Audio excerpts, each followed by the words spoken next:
Hello everyone, my name is May, and today I'm going to be giving a review of all of my thoughts and feels and love for this book, which is A Darker Shade of Magic by V.E. Schwab.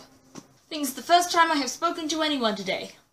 This counts as speaking to someone. I'm hoping that I can do at least the beginning as a non-spoiler thing, despite there's not really an incredible amount of spoilers that I really have for this book. So maybe I'll just put up a hand while I'm speaking spoilers and you can shut off for that part and then keep going or something. I don't know. Maybe. We'll see. But as a bit of a synopsis for this book is about 3 + 1/4 mythical, not really there anymore, Londons. And the main character, Kel, has the magical ability to be able to jump between these 3 Londons. His job is a messenger between the 3 Londons, so the royals can talk to each other, but also on the side, Kel is a smuggler. He smuggles stuff between the Londons for people who are interested in stuff from a parallel world and all of that stuff, which is of course very illegal. You can't do that. It's not allowed. No. But as he is a dying breed of these magicians called Antari, which can jump between the worlds, really there's only one other person that could stop him from doing that, because there's only one other Antari that we meet in this book. So really, provided no one finds out. The other mainish character in this book is called Delilah Bard, or just Lila as we know her, and she is a cutthroat pickpocket thing. I love her. She's pretty great. Her and Kel's paths cross when she steals something from him, and then the tale ensues from there. So that's kind of a little bit of a synopsis thing, and maybe you should go ahead and go read this book like a normal person. I've been listening to Dear Evan Hansen all day, so now I'm in a super philosophical mood of going, what is every story trying to tell us? What's the hidden message behind everything? So on to some of the characters of this book, and why I loved this book so much was actually for the characters. They were just so much fun. The story, the whole idea of the story is really cool too, but I think because it's a trilogy, it is a trilogy, right? She's only making 3. She has only, there are 3, and she's only making 3, right? Kel was such a wonderful character. I actually just really liked him. He had, a lot of flaws, I know, but he also had lots of morals which he stuck to, and that kind of made him a lovable character. And it's not like he came to the table with no past, no backstory. It wasn't like he came as a blank slate. He actually came as quite a complicated tapestry already. So I loved Kel, and I thought he was fairly funny, and probably needs to get some of his shit together, but, whatever. My problem is, lots of the time, I don't like main characters. I feel like they're really annoying, and I don't know. I just have a thing when a ton of books that I've read, I don't end up liking the main characters, because they just feel annoying, and maybe it's just the really close perspective that you get of all of their thoughts and actions and etc, etc. But they really frustrate me. I think it's something about, familiarity breeds contempt. Kel actually hasn't done that for me yet. There's still 2 other books, maybe he'll piss me off, but I liked Kel. And Delilah Bard, our little pickpocket that we love so much. I actually had a good long think about this, and I think from the beginning, from the word go, I loved Lila.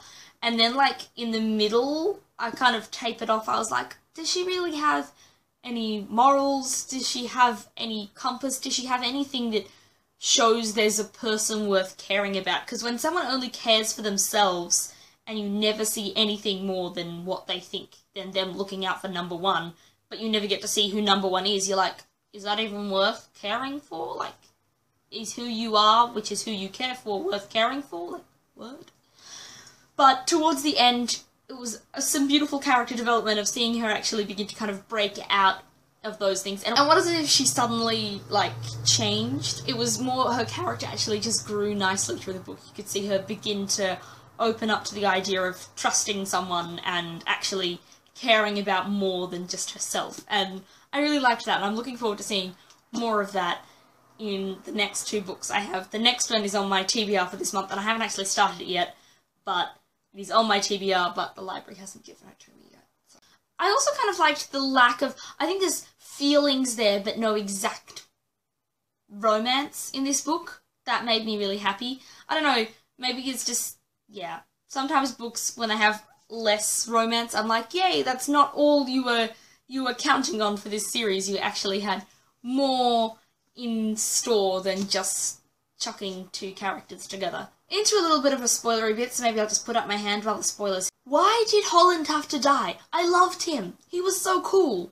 He was, well, okay, no, he wasn't cool. He was really evil, but I felt like we should have got to know him more. I don't know. I feel like killing him, we didn't get to know him enough, so it wasn't like it totally shocked the whole audience, like, shook them in their boots.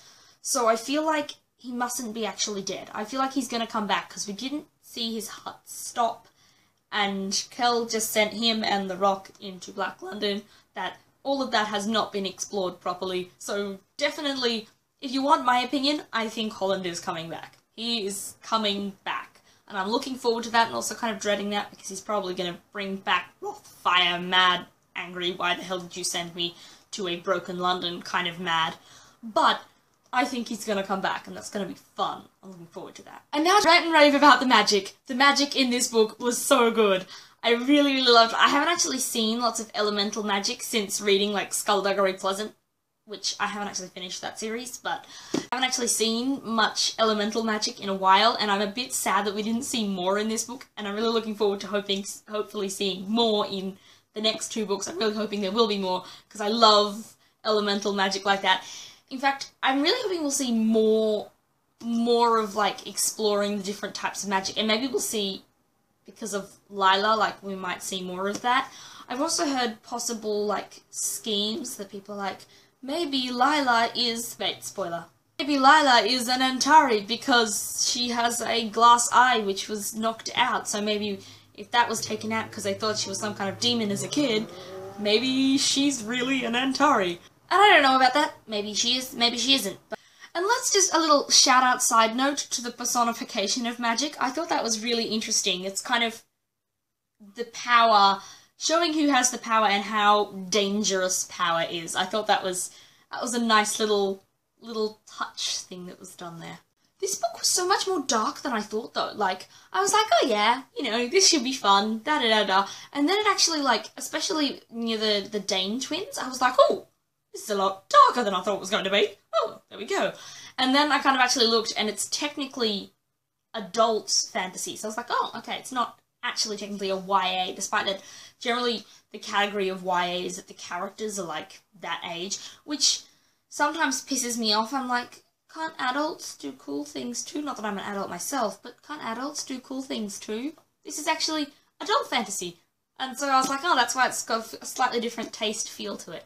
I suppose, like, binding people to have to do your will while they're still alive is, like, about as nasty as you can get, but it's kind of, it didn't feel quite as, okay, it's really torturous, but after reading The Lies of Locke Lamora and someone having glass massaged into their face, I kind of, yeah, I kind of was just like, yeah, this was good, but I didn't feel like I was overwhelmed by it. So that was good. It was good. It was kind of got some dark elements which made you actually kind of buckle down and go, oh, this has got some grit, but not actually shy away and go, that's, I didn't want to see someone being nailed to a chair, thank you, I'm done. It will satisfy those who kind of feel as though they need some violence-y, nasty stuff. I loved the action scenes in this. Anyway, I would definitely recommend this book to anyone. This book was amazing, and I actually enjoyed it a lot more than I thought I would. It was a really hyped book, and so kind of lots of the time hyped books you're not quite sure if they're ever going to live up to the expectation, but this one actually did. This was a really good book.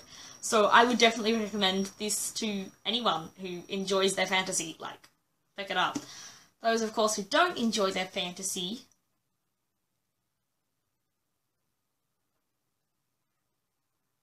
do whatever you like, you know, that's okay. Don't pick it up, that's okay. On Goodreads, I gave this book 4.5 stars, I think. Yeah, that sounds about right. And the only reason why I only gave this 4.5 stars was because the first 100 pages of this book, and it is almost like exactly 100 pages, it is a lot of world building, and you're kind of like, can we please get to the story? But it does have a lot to set up, because it is quite an expansive idea and an expansive world. So the first 100 pages, it's not that they were dull, but they were definitely kept on having that anticipatory element. It was like a thriller. You know how thrillers, the whole idea of a thriller is never actually bringing out the monster. It's about continuing to have the monster bang on the door, or whatever. Like, it's about not ever relieving the tension. It felt like it was that. It was like not relieving your tension of going, the plot is coming, the plot is coming, the plot is coming. There's the plot! Yay! And of course, this month I am continuing to support redmylips, so I will again leave more stuff in the description box below, because I know, given technically this is a book channel, I also think it is still important that this issue is talked about and awareness is raised, because it really is a problem in our society. So let's fight back against rape culture, guys, because that's not a cool thing. Hopefully, by the end of April, I'll know how to do lipstick. I rambled thoughts and feels and review on A Darker Shade of Magic. Please, V.E. Schwab, please explore more of those things that I want you to explore, because this is really fun and I like this book and I don't want it to be bad. It won't be bad, but if it's gonna wreck me, isn't it? Who's gonna die? Thank you so much for watching. I will see you next time. I hope this video makes any kind of vague sense.